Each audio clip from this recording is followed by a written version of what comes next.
So I'm just doing this quick video in case you watched the Mike Basil freaking interview and like the space calls.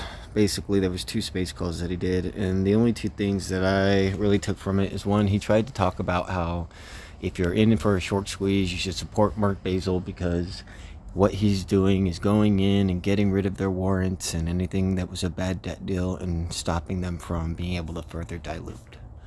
Well, the only reason they brought him in now, when this has been happening for fucking years, and he's been watching it, and he's been hearing us, and he's been choosing all the other stocks to platform, like MMAT, MMTPLP, MMTLP, I think. But the point is that they brought him in because they already don't have the dilution. They brought him in because he's already useless. They brought him in because he is there to collect the audience and make you guys feel a certain way, think a certain way, and eventually use all the influencer platforms to try to make you, I don't know if it's going to be try to make you sell after the squeeze. I don't know if it's going to try to get you to settle a lawsuit. I don't know if it's going to try to get you to get rid of David Mitry. But this platform of the supposed MULN bulls are about to pull some bullshit. That much feels true. And so the point is if he was really doing his job, if he was really a man of the people, like all these other times that he's done this, he's clearly settled every single time. And he wouldn't have settled. He would have got precedents. He would have made it to where, like, if you go to court, you get precedents, and it becomes an open and shut case of what is a bad debt deal and what's not, and what's legal and what's not. Well, then there wouldn't be companies like MULN dealing with this garbage right now, because people would be too afraid, and it'd be too easy to win in court because it's just the letter of the law at that point. And all you gotta do is go to court and you're winning in the first 3 months. It doesn't matter. So the point is that he's never used his platform to do anything useful for any of us. And the other thing that he said was, so there was if you like squeezes, you should like me. And the other thing he said, he was asked if there was any type of suppression that could be happening with the amended complaint not showing up on the docket. And he said absolutely no chance. And he said there's no chance that the amended complaint is filed. And so when we get the amended complaint, obviously there'll be a date on it, and I expect that he will be wrong. But they totally glossed over the fact that we already know for certain that the October 5th pre-motion letters that were filed by the defendant as their answer to our complaint was suppressed.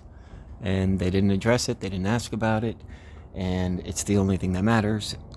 We need to find a way that we could do something to where we can get the October 5th answer.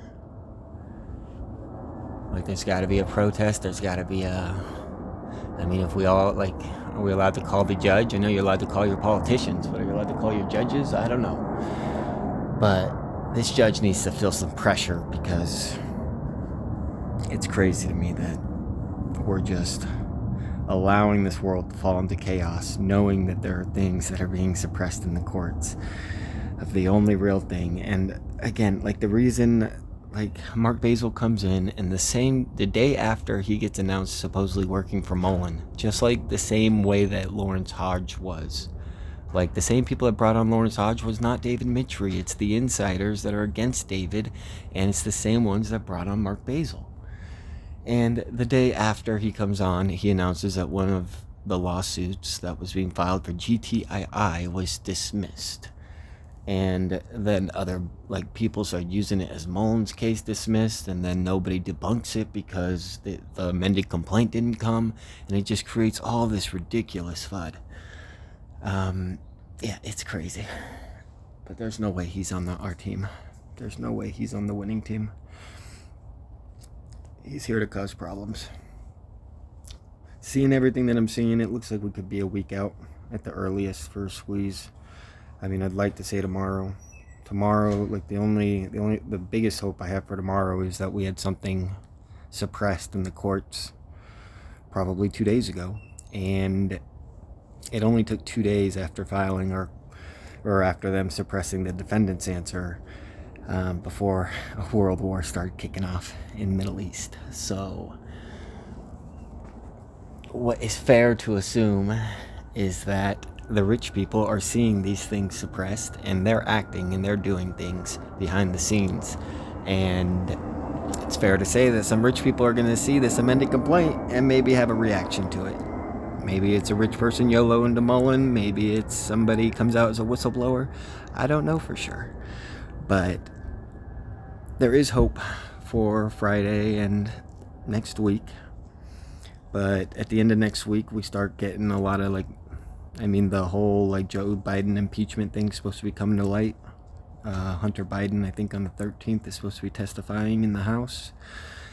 And I suspect that there's going to be a lot of things on the news to distract. And again, the squeeze could go down during all that distraction stuff.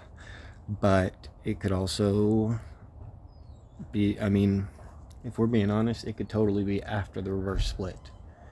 I think they have no more dilution. I think a reverse split doesn't change anything with the squeeze. I think the lawsuit's value is going to be so tremendous and so obvious that the squeeze has to go above the value of the lawsuit, and just all these things. Yeah, even if it takes till January, it's coming real quick into January. But I'm still waiting for my Caribbean miracle. Anything's possible. All I know is I will continue to be here looking at what people are saying and exposing the bullshit, because I know the bullshit's coming. We got all these motherfuckers talking about the supposed new lawsuit. And they did file a new one, but there's no chance that this lawsuit's not getting bundled up with the old one. And there's no chance they didn't just file this in this manner to distract from the amended complaint and allow people to start suspecting that the other case was dismissed, but it wasn't. It's not. It's the real deal. And then Mark Basil telling people that the reason they're pursuing this instead of the original one was because of the fact that this has more precedence in the history of suing people for spoofing. But the problem is that the damages for spoofing are so minimum. If you go read through the report, it was talking about how your spoofing's causing our stock to go down 2%. Every time that they show the numbers and then they show what happened after these supposed numbers, it's nothing compared to what we've experienced. So it's definitely the smallest of the arguments that we have. And of course, they're trying to make it the biggest. And of course, that makes new investors come in and look and see this kind of looks not that great. And it allows the bears to start fucking spreading FUD on it. I don't know. It's stupid. You would think the bulls would just be focused on getting the fucking suppressed information and nothing else. You'd think they'd want to use their voice for something of power, but instead they just fucking cheerlead like a bunch of bitches. Not giving anyone any faith to actually rely on. Just repeating the same old scripts, hoping people like their energy when they show up after the squeeze. But the facts are, my energy is contagious, and people love my energy. They don't love your energy because you can't sustain, you can't hold to the truth. You guys always waver at the worst times in the worst ways. And it's only about to become more and more obvious.